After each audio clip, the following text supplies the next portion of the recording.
नमस्ते दोस्तों, welcome to Medicurth where we talk about health, healing and humanity. आज हम बात करेंगे एक ऐसी किताब की जो न सिर्फ डॉक्टर्स के लिए है बल्कि हर इंसान को पढ़नी चाहिए। किताब का नाम है बीइंग मोर्टल और ये लिखी गई है डॉक्टर अतुल गवांडे द्वारा।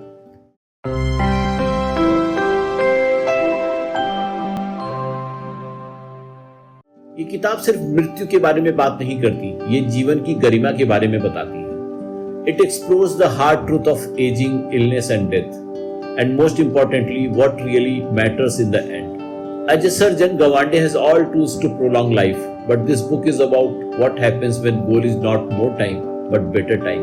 इसको ही हम end of life care बोलते हैं, जहाँ पे physical, emotional, psychological and spiritual needs के बारे में देखा जाता है, ना कि हम एक मरते हुए पेशेंट को ज़्यादा से ज़्यादा दवाइयाँ, जहाँ पे उसको दवाइयाँ साइड इफेक्ट्स भी क्रिएट कर रही हैं और वो आईसीयू में पड़ा हुआ है वेंटिलेटर पे, तो उस पेशेंट की एक डिग्निफाइड डेथ नहीं होती है। हम उसको दवाइयों से फ्यूटिलिटी ऑफ मेडिकेशन क्रिएट करते हैं। इसी को बहुत ही अच्छे तरीके से डॉक्टर गवांडे ने अपनी किताब में प्रदर्शित किया है। डॉक्टर गवांडे के बारे में अगर हम बात करें तो he is not just a surgeon, he is a writer, public health researcher and one of the most influential voices in modern medicine. उन्होंने अपने करियर में कई लोगों को देखा जो आईसीयू में मशीन से घिरे थे पर डिग्निटी से बहुत दूर थे। This book is a confession, a call for reform and emotional exploration of limits of medicines. हमें समझना पड़ेगा कि फ्यूटिलिटी ऑफ मेडिकेशन, हम आदमी को लाइफ तो प्रोलॉन्ग कर देते हैं, क्या वो लाइफ डिग्निफाइड है? ये एक बहुत बड़ा क्वेश्चन मार्क है। बहुत सारे लोग मशीनों से घिरे हुए वेंटिलेटर पे दम तोड़ देते हैं, लेकिन क्या ये डिग्निफाइड है? अगेन ये बहुत इंपॉर्टेंट एरिया है एक्सप्लोरेशन का, क्योंकि इंडिया में पैलिएटिव केयर, हॉस्पिस केयर पे बहुत कम बात होती है। एजिंग को हम एक स्टिग्मा की तरह देखते हैं, लेकिन ये हार्ड ट्रूथ है कि हम एजिंग से बच नहीं सकते हैं। जो लोग आए हैं वो एज करेंगे और उनकी एक डेथ भी जो इनविटेबल है होना तय है, लेकिन हम उसको अच्छे से समझ लें, उसके लिए अच्छे से तैयारी कर लें, तो उस व्यक्ति के लिए जो हमें छोड़ के जा रहा है तो वो हम उसको एक डिग्निटी दे पाएंगे। This book is a part of memoir, part of medical investigation and part of philosophical reflection. Gawande takes us through his own experience as a doctor, story of patient he is sharing in this book in a very concise and very reflective way. The cultural history of aging has mentioned in a very beautiful way. Evolution of elder care and nursing homes, why they are becoming very popular in India. Conversation of an end of life care discussion.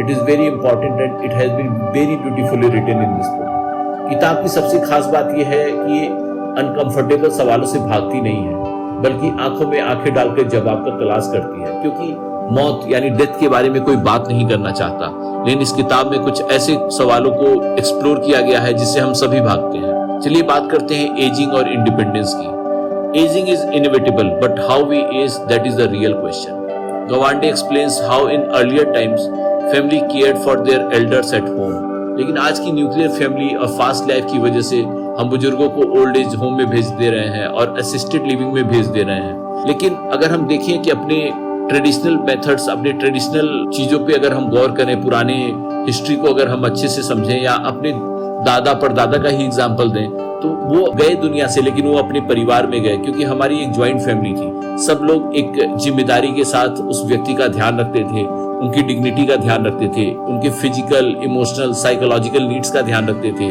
उनके पास कोई न कोई होता था जिससे वो अपनी बात कर सके, उनकी स्पिरिचुअल नीड को कैटर कर सके।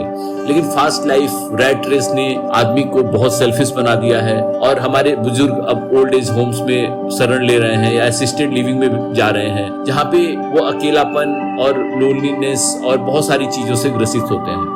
Dr. Gawande shares the story of his own grandfather in India, who lived a very fulfilling life with his family till the end. और वहीं वो उसको कंपेयर करते हैं अमेरिकन पेशेंट से, जो एक sterile institution, old age home में अपना जीवन काटते हैं और वहीं पे उनकी डेथ हो जाती है। तो इससे हमें सीखने को क्या मिलता है? Ageing doesn't mean giving up. इसका मतलब है कि हम फ्रीडम और डिग्निटी को सबसे ज्यादा तवज्जो दें। एजिंग हो रहा है तो इसका मतलब ये नहीं कि हम एज कर रहे हैं, बुजुर्ग हो रहे हैं, बूढ़े हो रहे हैं, तो हमें अपने ऊपर से कंट्रोल खो देना चाहिए, हमें दूसरों पे डिपेंडेंट हो जाना चाहिए। यहाँ पे सबसे इंपॉर्टेंट जो समझने की बात है कि फ्रीडम और डिग्निटी सबसे इंपॉर्टेंट होती है, चाहे उम्र कोई भी हो। तो चलिए अब बात करते हैं जो डॉक्टर गवांडे ने बहुत ब्यूटीफुली इस किताब में मेंशन किया है, the failure of modern medicine. Modern medicine is excellent at fixing problems like surgery, ICU, chemotherapy, लेकिन क्या ये हमें बेहतर जिंदगी देती है? सवाल यही है। अगर कोई पेशेंट आईसीयू में पड़ा हुआ है, वेंटिलेटर पे है, हमें पता है कि इससे उसकी लाइफ प्रोलॉन्ग हो रही है, लेकिन क्या क्वालिटी आ रही है? क्या उसको डिग्निफाइड डेथ मिलेगी? क्या उसकी लाइफ बेहतर हो पाएगी? और हमें जरूर डिस्कस करना चाहिए फ्यूटिलिटी ऑफ मेडिकेशंस, क्योंकि कई बार दवाइयां मरीज की श्वास को बेहतर बनाने से अच्छा उसकी हालत और बद से बदतर कर देती हैं। Doctors are trained to treat, not to counsel. Many patient die in ICU not because it is best for them but because doctors don't know when to stop. ये सबसे बड़ी प्रॉब्लम है कि हमें पता नहीं होता है। फैमिली मेंबर्स भी इंसिस्ट करते हैं डॉक्टर्स को कि डॉक्टर साहब आप इनको किसी भी तरह बचाइए, और डॉक्टर्स को भी इंडिया में ऐसी ट्रेनिंग नहीं है कि when to say now we have to stop giving medication, when to withdraw ventilator. ये सब बहुत सारे अनसुलझे सवाल हैं जिसपे आज भी हमारी मॉडर्न मेडिसिन आंसर देने में कैपेबल नहीं है। गवांडे कहते हैं, our reluctance to honesty confront The realities of aging and death has cost our patient more suffering than benefit. इस लाइन को मैं दोबारा रिपीट करना चाहूंगा क्योंकि लाइन बहुत ही पावरफुल है। Our reluctance to honesty confront the reality of aging and death has cost our patient more suffering than benefit. तो फ्यूटिलिटी ऑफ मेडिकेशन से होता क्या है कि पेशेंट और सफरिंग में चला जाता है, उसकी लाइफ तो प्रोलॉन्ग हो जाती है, क्योंकि उसके जो नियर एंड डियर्स हैं उनके लिए तो ये लगता है कि अभी हाँ हमारे जो रिलेटिव हैं, हमारे जो प्रिय हैं अभी जीवित हैं, लेकिन वो दवाइयां उनको ज्यादा हार्म करती हैं, ज्यादा सफरिंग क्रिएट करती हैं। तो इसीलिए इम्पोर्टेंट है समझना व्हेन टू स्टॉप। तो इससे हमें क्या लेसन मिलता है? Sometime doing less is more human option. कभी कभी कहीं रुक जाना, चीजों को विड्रॉ कर लेना सबसे बेस्ट ऑप्शन होता है उस जाने वाले व्यक्ति के लिए, जिसकी डिग्निफाइड डेथ हमारे लिए सबसे इंपॉर्टेंट होनी चाहिए, ना कि उसको सफरिंग क्रिएट करना। अब बात करते हैं रियल लाइफ रिफ्लेक्शन, जो इस किताब में बहुत अच्छी तरीके से दर्शाया गया है। How many times have been seen family से कुछ भी करो बस बचा लो, but at what cost? Patient की suffering, tubes, machine, loneliness, ICU में पेशेंट अनकॉन्शियस पड़ा हुआ है, वेंटिलेटर पे है, उस पे कितनी सफरिंग्स हैं, कितनी प्रॉब्लम्स हैं, वो हम नहीं समझ पाते हैं। जो हमारे रिलेटिव्स हैं, जो हमारे आसपास के लोग, हमने कितनी बार सुना है कुछ भी करो बस बचा लो। अब हम बात करते हैं alternatives to nursing homes. Doctor Gawande introduce us to pioneers like doctor Bill Thomas, who created the Eden alternative, replacing the sterile elder homes with home filled with pets, plants, children and personal freedom। ये एक अच्छा model है जिसमें ये बताया गया कि doctor bill Thompson ने एक एडन अल्टरनेटिव नाम की एक जगह बनाई, जहाँ पे बुजुर्ग लोगों के लिए रहने की जगह थी। वो घर एकदम पालतू जानवरों से, प्लांट से, बच्चों से और पर्सनल फ्रीडम से एकदम इक्विप था, जिससे लोगों को एक अच्छा जीवन मिला और एक लाइफ में पर्पस मिला कि ओल्ड एज में जब लोनलीनेस सबसे इंपॉर्टेंट होता है, स्पाउस एक दूसरे के चले जाते हैं, लाइफ अकेली हो जाती है, तो कैसे इसको एक मीनिंगफुल बनाएं। तो इसमें सबसे इंपॉर्टेंट है कि life should be meaningful no matter what, क्योंकि आप अगर लाइफ को मीनिंगफुल नहीं बनाएंगे तो कहीं ना कहीं इसमें जो पर्सन है एज कर रहा है वो बहुत परेशान रहेगा, बहुत ही ज्यादा पजल्ड रहेगा। और ओल्ड एज में जेरियाट्रिक्स में सबसे बड़ी प्रॉब्लम होती है मेंटल इश्यूज, साइकेट्रिक इश्यूज। तो उससे बचने के लिए ये मॉडल डॉक्टर बिल थॉमस का काफी चर्चा में रहा और ये बहुत ही पॉपुलर भी है। We want autonomy, not just safety. Old people does not just need medicine, they need purpose, belonging and control over choices. कई बार होता है हम अपने बुजुर्गों पे चीजें थोप देते हैं, ऐसा नहीं होना चाहिए, क्योंकि जब वो यंग थे, जब वो काम कर रहे थे, रिटायरमेंट से पहले वो हर चीज का डिसीजन खुद लेते थे। लेकिन क्या होता है, एक माइंडसेट होता है कि बुजुर्ग है तो he is not able to take, he is incapable of taking decisions, तो वो चीजें गलत हो जाती हैं। उसको हमेशा अपनी डिग्निटी और उसके आसपास के लोगों को उसकी डिग्निटी का ध्यान रखना चाहिए और उसके पर्पस, जो उसकी लाइफ का पर्पस है, उसको उसमें जीने में मदद करनी चाहिए। Dealing with the terminal illness, ये सबसे इंपॉर्टेंट चीज है। बहुत सारी बीमारियां हैं जो पैलिएटिव केयर में है, जहां हमें पता होता है कि ट्रीटमेंट पॉसिबल नहीं है, लेकिन यह है कि क्वालिटी ऑफ लाइफ दे करके कुछ मेडिसिन, कुछ लाइफस्टाइल मॉडिफिकेशंस, कुछ स्पिरिचुअल, साइकोलॉजिकल, इमोशनल नीड्स को कैटर करके उस टर्मिनल इलनेस को हम किसी तरह से कम कर सकते हैं, उसके प्रोग्रेशन को रोक सकते हैं और पेशेंट की डिग्निटी को भी हम बचा सकते हैं कि वो आईसीयू में लैंड ना करे। कई बार होता है, हमने देखा है कि WHO की रिपोर्ट भी है कि बहुत सारे ऐसे टर्मिनल इलनेस हैं जहां पेशेंट आईसीयू में सीधे लैंड करता है और वहां पे ट्रीटमेंट के बाद वो कई बार उसकी जमीन बिक जाती है, कई बार उसके ऑर्नामेंट्स बिक जाते हैं, घर वाले पॉवर्टी में आ जाते हैं। तो हमें समझना पड़ेगा कि टर्मिनल इलनेस में कम्युनिकेशन कितना इंपॉर्टेंट है। One of the most moving section in this doctor Gawande ने मेंशन किया है terminal illness and how we communicate. इसकी रियलिटी पे चर्चा की है। Patient often go through chemo after chemo not knowing they are dying. Doctor Gawande इस पे बहुत अच्छी बात बोलते हैं। Ask patient 4 questions. What is your understanding of your condition? Patient से पूछने को कहते हैं कि आप अपनी कंडीशन के बारे में क्या समझते हैं। दूसरा सबसे इंपॉर्टेंट सवाल जो उन्होंने किया है, व्हाट आर योर फियर्स? आपका सबसे बड़ा डर क्या है? तीसरा, what are your goals if time is short? अगर आपके पास कम समय बचा है जीने के लिए तो आपके क्या गोल्स होंगे? एंड सबसे इंपॉर्टेंट क्वेश्चन है चौथा, what are you willing to sacrifice? ये सवाल आसान नहीं है, लेकिन इन सवालों से क्लियरिटी मिलती है। पेशेंट को भी क्लियरिटी मिलती है, उसके आसपास के लोगों को भी क्लियरिटी मिलती है और डॉक्टर को भी क्लियरिटी मिलती है। टर्मिनल इलनेस में कम्युनिकेशन अगर नहीं है तो पेशेंट हमेशा सफरिंग में रहेगा, हमेशा परेशान रहेगा। अब डॉक्टर गवांडे ने पेशेंट स्टोरीज और इमोशंस को बहुत अच्छे से इस बुक में दर्शाया है। Through out the book the real patient stories make it deeply personal. ये किताब ऐसा लगेगा कि आप कोई पर्सनल स्टोरी पढ़ रहे हैं और साथ में आपको एक इंसाइट देगा कि how to communicate with the terminally ill patients. Balance कैसे बना के रखें कि ओल्ड एज पर्सन से हम कैसे उसके पर्पस को, उसके साथ कम्युनिकेशन, क्योंकि आजकल न्यूक्लियराइजेशन ऑफ फैमिलीज से क्या है कि हमारे ओल्ड एज लोग वो लोग बहुत अकेले पड़ गए हैं। डॉक्टर गवांडे ने पेशेंट स्टोरीज और इमोशंस से बहुत कुछ समझाने की कोशिश की है। जैसे उन्होंने एग्जांपल दिया है, ये young women with terminal cancer choosing to stop treatment and go home. उसमें एक एग्जांपल ये है कि an old man who want just one more family dinner. और डॉक्टर गवांडे ने अपने फादर का भी एग्जांपल दिया कि कैसे स्पाइनल ट्यूमर से उनके फादर जूझे और कैसे इन चीजों को उन्होंने मैनेज किया। उन्होंने ये सबसे बड़ा लेसन इस किताब के माध्यम से दिया है, each patient is not a case, they are the human story. ये सबसे इंपॉर्टेंट और पावरफुल लाइन है कि पेशेंट कोई केस नहीं होता है, एक ह्यूमन स्टोरी होती है। अगर हम ह्यूमन को ह्यूमन की तरह लें, केस की तरह ना देखें, तो शायद हमारा एक अप्रोच भी बदल जाए उस व्यक्ति के ट्रीटमेंट में, उस व्यक्ति के सपोर्ट सिस्टम में, उस व्यक्ति के लाइफ में कुछ कंट्रीब्यूट करने का।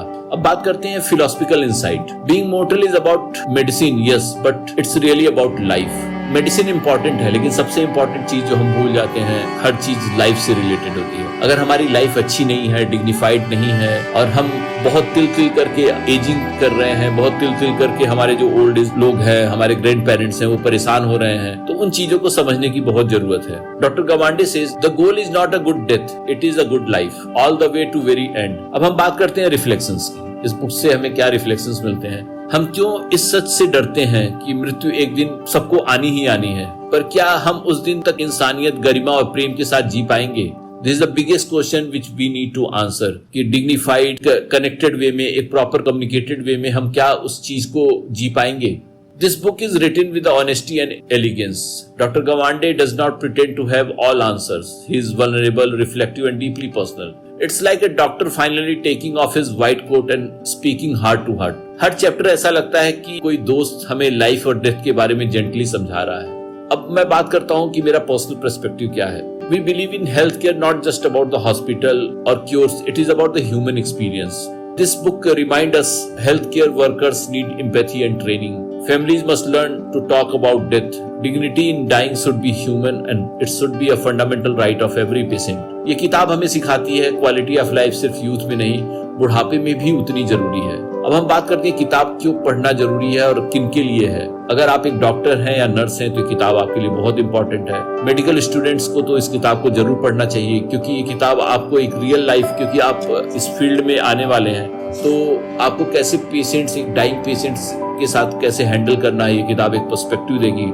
समवन विद एजिंग पेरेंट्स, उन लोगों को भी पढ़ने चाहिए जिनके पेरेंट्स एज कर रहे हैं, जिनके ग्रैंड पेरेंट्स एज कर रहे हैं, तो आपको एक अलग पर्सपेक्टिव देगा लाइफ को, आपको समझने का मौका देगा कि आपके जो ग्रैंड पेरेंट्स हैं, पेरेंट्स हैं, उनकी क्या नीड्स हैं, उनकी क्या रिक्वायरमेंट है। क्योंकि हम हर चीज को अपने हिसाब से समझने की कोशिश करते हैं, लेकिन हम जब उस दूसरे व्यक्ति के जूते में उतर के देखते हैं तो हमें समझ में आता है कि life is all about understanding the perspective. ये किताब अनकंफर्टेबल जरूर है, लेकिन लाइफ चेंजिंग है। It will help you to care better, live wiser and face mortality with grace.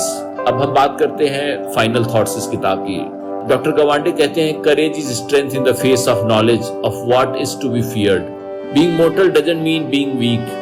It means accepting the truth with courage and choosing meaning over machinery.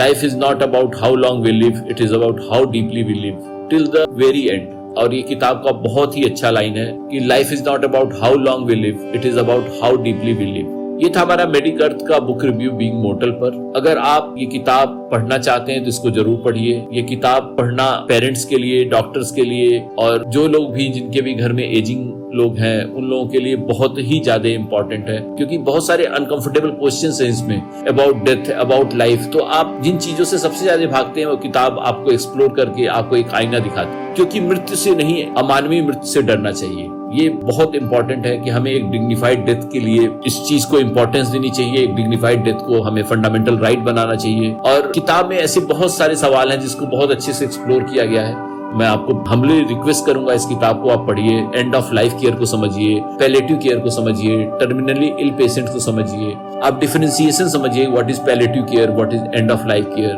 और इसमें एक बहुत इंपॉर्टेंट चीज आती है ब्रेवरमेंट सपोर्ट, वो क्या होती है, वो कैसे वर्क करता है। अपने आसपास के लोगों से इसके बारे में बात करिए। अगर आपके आसपास कोई लगता है कि ओल्ड एज पर्सन है, उनसे बात करिए, तो आपको अंदर से एक कॉन्फिडेंस आएगा और उनको भी एक पर्पस मिलेगा।